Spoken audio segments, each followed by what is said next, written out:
どうも皆さんこんにちは。福井の映像屋さんの木野です。本日は Photoshop で料理の写真に湯気を足す方法についてです。湯気の素材などをサイトからダウンロードしてブラシツールや画像として使う方法もあるのですが、今回はそういった工程はなく Photoshop 内で全て完結できる方法をご紹介させていただきたいと思います。ちなみにこのチャンネルでは Photoshop をはじめ Web 制作や動画制作など様々な情報を初心者の方向けに発信しています。クリエイターを目指している方はぜひ今のうちにチャンネル登録もよろしくお願いいたします。今回はアンスプラッシュでダウンロードしたこちらのラーメンの写真を使っていきたいと思います。コマンドシフト N のショートカットキーで新規レイヤーを作成しましょう。レイヤーが作成できましたら、左側のメニューから投げ縄ツールを選択します。湯気を足したい範囲をざっくり囲っていきましょう。範囲選択ができましたら、右クリックを押していただいて、境界線をぼかすを選択します。使う写真の大きさにもよるのですが、今回は150ピクセルにしたいと思います。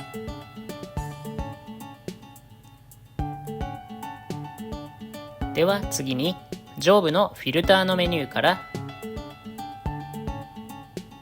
描画の中の雲模様1を選択しましょう。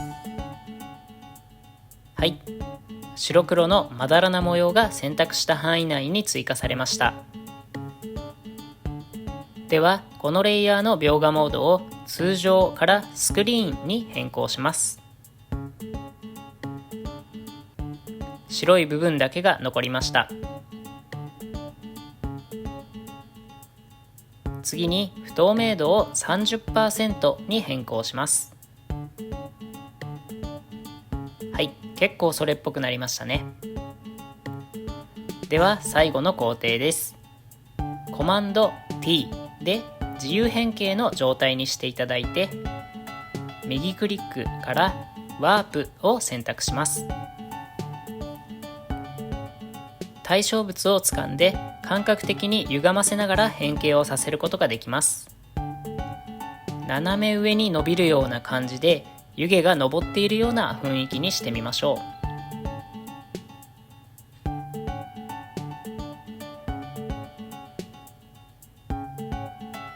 はい、これで湯気の追加の完了です。レイヤーの表示非表示で追加前後を見比べてみましょう。しっかりシズル感の演出ができたと思います。料理の写真はこういった感じで一手間加えるだけでかなりクオリティをアップすることができます。このチャンネルでは今回のような Photoshop のテクニックをはじめ Web 制作や動画制作など様々な情報を初心者の方向けに発信しています。もし分かりづらかった点などがございましたらコメントをいただけますと幸いです。またチャンネル登録と高評価もぜひよろしくお願いいたします。